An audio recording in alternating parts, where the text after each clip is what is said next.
Hi guys, നിങ്ങൾ സ്പോർട്സിനോട് താല്പര്യമുള്ള ഒരുപാട് കുട്ടികളുണ്ട് അല്ലേ? അവർക്ക് ഡിസ്ട്രിക്ട് ലെവലിൽ മത്സരിക്കാം, പിന്നീട് നമുക്ക് സ്റ്റേറ്റിലേക്ക് മത്സരിക്കാം, നാഷണൽ ലെവലൊക്കെ മത്സരിച്ച് അവസാനം ഒളിമ്പിക്സ് വരെ നമുക്ക് എത്താം, ഒരുപാട് മെഡലൊക്കെ വാങ്ങാൻ വേണ്ടി പറ്റും അല്ലേ? അതേപോലെ നിങ്ങൾക്ക് മാത്സ് കൊണ്ട് വല്ലാത്ത താല്പര്യമുള്ള കുട്ടികളുണ്ടെങ്കിൽ, ലോകത്തിലെ ഓരോ സ്പന്ദനത്തിലും നിങ്ങൾ കണക്ക് കാണുന്നുണ്ടെങ്കിൽ, മാത്സ് കൊണ്ട് വല്ലാത്ത ഇൻട്രസ്റ്റ് ഉണ്ടെങ്കിൽ, ഒരു സബ്ജക്റ്റിലുപരി എനിക്ക് എന്തൊക്കെയോ ഒരു ഫീൽ മാത്സിനോട് തോന്നുന്ന കുട്ടികളാണെങ്കിൽ നിങ്ങൾക്കും ഇതേപോലെ തന്നെ ഒളിമ്പിക്സിൽ പങ്കെടുക്കാം. അപ്പോൾ സാർ ഒളിമ്പിക്സിൽ മാത്സ് ഉൾപ്പെടുത്തിയോ? ഓക്കെ എന്നൊക്കെ നിങ്ങൾ സംശയിക്കും. അങ്ങനെയല്ല, മാത്സിന് വേണ്ടിയിട്ട് മാത്രമായിട്ട് നമുക്ക് ഒരു ഒളിമ്പിക്സ് ഉണ്ട്. അതാണ് മാത്തമാറ്റിക്സ് ഒളിമ്പ്യാഡ്. അപ്പോൾ സാർ നമ്മൾ നേരെ പോയി ഇന്റർനാഷണൽ ലെവലിൽ പോയിട്ട് ഞാനുമുണ്ട് ഒളിമ്പിക്സിന് അല്ലെങ്കിൽ ഒളിമ്പ്യാഡിന് ഉണ്ട് എന്ന് പറഞ്ഞിട്ട് അവിടെ പോയിട്ട് എക്സാം എഴുതാറാണോ അല്ലെങ്കിൽ നമ്മുടെ കഴിവ് പ്രകടിപ്പിക്കലാണോ? അല്ല, അതിന് ഇതേപോലെ തന്നെ ഡിഫറെൻറ്റ് സ്റ്റേജുകളുണ്ട്. നമുക്ക് 6 സ്റ്റേജുകളാണ് ഈ മാത്തമാറ്റിക്സ് ഒളിമ്പ്യാഡിലേക്ക് നമുക്ക് എത്താനുള്ളത്. അപ്പോൾ അതിന് മുമ്പ് എന്തൊക്കെയാണ് അതിൻ്റെ ബെനിഫിറ്റ് വളരെ ഷോർട്ടായിട്ട് പറയാം. ഒന്ന്, നമുക്ക് സർട്ടിഫിക്കറ്റ് കിട്ടും അല്ലേ? അതോടൊപ്പം തന്നെ നമുക്ക് നമ്മുടെ രാജ്യത്തെ പ്രതിനിധീകരിച്ചുകൊണ്ട് നമുക്ക് ഇന്റർനാഷണൽ ലെവലിൽ മത്സരിക്കാം, അങ്ങനെ ഒരുപാട് അംഗീകാരങ്ങൾ കിട്ടും. അതോടൊപ്പം തന്നെ നമുക്ക് അനലിറ്റിക്കൽ സ്കില്ല് കൂടും, ലോജിക്കൽ തിങ്കിങ്ങിൻ്റെ കപ്പാസിറ്റി കൂടും. അതൊന്നും കൂടാതെ നമുക്ക് പ്രീമിയർ ഇൻസ്റ്റിറ്റ്യൂട്ടിലേക്ക് ഇതിൻ്റെ ബേസിൽ നമുക്ക് അഡ്മിഷനും ഉറപ്പുവരുത്താം. ഏതൊക്കെ പ്രീമിയർ ഇൻസ്റ്റിറ്റ്യൂട്ട്സാ? നമ്മൾ IIT, ISI, അതേപോലെ IISc പോലുള്ള പ്രീമിയർ ഇൻസ്റ്റിറ്റ്യൂട്ടിലേക്ക് നമുക്ക് ഒളിമ്പ്യാഡിന്റെ ബേസിൽ അഡ്മിഷൻ എടുക്കാം എന്നുള്ള സംഭവം നമുക്ക് വന്നിട്ടുണ്ട്. നമ്മൾ വളരെ വളരെ ഇമ്പോർട്ടൻ്റ് ആണ്. നമുക്ക് എന്തൊക്കെയാണ് അതിൻ്റെ സ്റ്റേജ് നമുക്ക് നോക്കാം. ഓക്കെ, അപ്പോൾ ആദ്യം തന്നെ ഫസ്റ്റ് സ്റ്റേജിൽ എന്ന് പറഞ്ഞു കഴിഞ്ഞാൽ it is nothing but IOQM എന്ന് പറയും. ഓക്കെ, എന്താ IOQM? Indian Olympiad qualifier in mathematics. Okay, Indian Olympiad qualifier in mathematics, അതാണ് ഫസ്റ്റ് സ്റ്റേജ്. ഇത് നടത്തുന്നത് മാത്തമാറ്റിക്സ് ടീച്ചേഴ്സ് അസോസിയേഷൻ ഇന്ത്യ ആണ്. ഇതൊരു OMR ബേസ്ഡ് എക്സാം ആണ്. അപ്പോൾ അതിൻ്റെ ആൻസർ വരിക അതാണ് വളരെ രസകരമാണ്.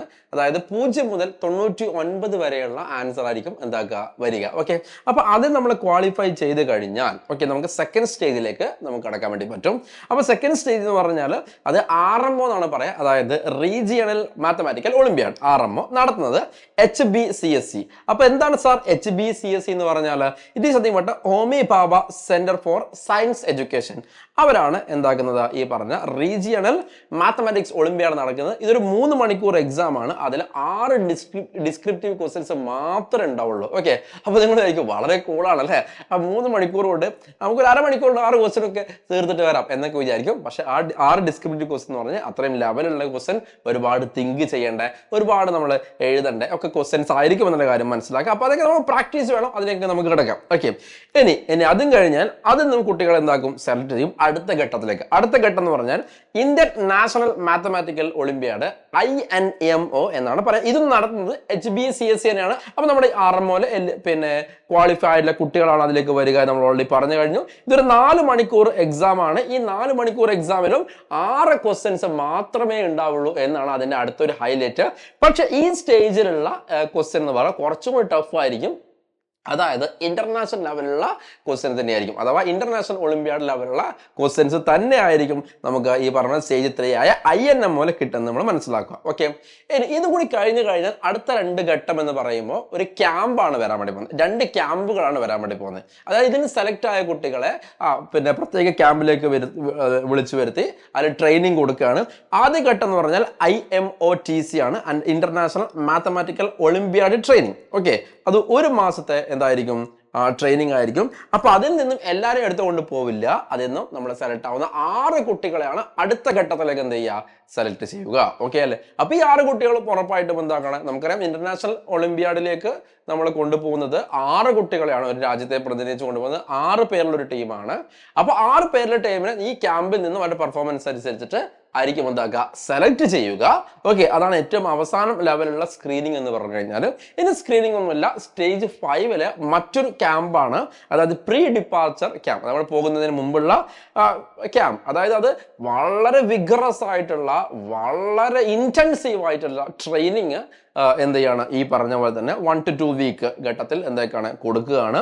ഇനി അടുത്ത സ്റ്റേജ് 6 എന്ത്, ഇന്റർനാഷണൽ മാത്തമാറ്റിക്കൽ ഒളിമ്പ്യാഡ് വരുന്നത്. ഓക്കെ, അത് ഓരോ വർഷവും എന്തായിരിക്കും, ഓരോ രാജ്യത്ത് ആയിരിക്കും. ഓക്കെ, അപ്പോൾ അതിന് നമ്മൾ പറഞ്ഞെടുത്താൽ നേരത്തെ പറഞ്ഞ പോലെ തന്നെ നമുക്ക് ഒരുപാട് ബെനിഫിറ്റുകൾ കിട്ടി.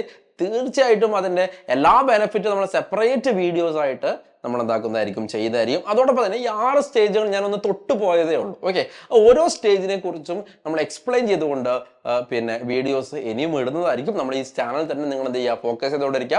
ഇപ്പം നമ്മൾ ട്രൈ ചെയ്യുന്നത് IOQM-ന് വേണ്ടിയിട്ടാണ്. ഓക്കെ, അതായത് ഫസ്റ്റ് സ്റ്റേജിന് വേണ്ടിയിട്ട്. അപ്പോൾ ഏകദേശം അതിന് ടെൻറ്റേറ്റീവ് ഡേറ്റ് എന്ന് പറയുന്നത് സെപ്റ്റംബറിലാണ് ടെൻറ്റേറ്റീവ് ഡേറ്റ് വരുന്നത്. അപ്പോൾ ഇപ്പോഴേ നമ്മൾ എന്ത് ചെയ്യുക, പ്രാക്ടീസ് ചെയ്തുകൊണ്ടേയിരിക്കുക. അപ്പോൾ അതിനുള്ള എല്ലാ സഹായങ്ങളും സൈലും നിങ്ങൾക്ക് എന്താക്കുന്നുണ്ട്, തരുന്നുണ്ട്. അതുകൊണ്ട് യാതൊരുവിധ ടെൻഷനും വേണ്ട. അപ്പം നമുക്ക് ഇത്തവണ നമുക്ക് ഇന്ത്യയെ പ്രതിനിധീകരിച്ച് കേരളത്തിൽ നിന്ന് തന്നെ ഒളിമ്പിയാഡിന് ആളുകൾ പോകണം, നമ്മുടെ കുഞ്ഞുമക്കൾ പോകണം എന്നുള്ള ആഗ്രഹം കൊണ്ടാണ് ഞങ്ങൾ ഇങ്ങനെ തുടങ്ങിയിരിക്കുന്നത്. പിന്നെ ഒരു കാര്യം കൂടി, അതായത് 8ാം ക്ലാസ് മുതൽ 12ാം ക്ലാസ് വരെയുള്ള കുട്ടികൾക്കാണ് ഈ എക്സാം നടത്തുന്നത്. ഓക്കെ, അപ്പോൾ അതുകൊണ്ട് തന്നെ ആ ക്ലാസ്സിലുള്ള നേരത്തെ പറഞ്ഞ പോലെ തന്നെ മാത്സോട് നല്ല ഇൻട്രസ്റ്റ് ഉള്ള, ലോകത്തിന്റെ ഓരോ സ്പന്ദനത്തിനും കണക്കിനെ കാണുന്ന കുട്ടികൾ തയ്യാറാവുക. നമുക്ക് ക്രാക്ക് ചെയ്യണം.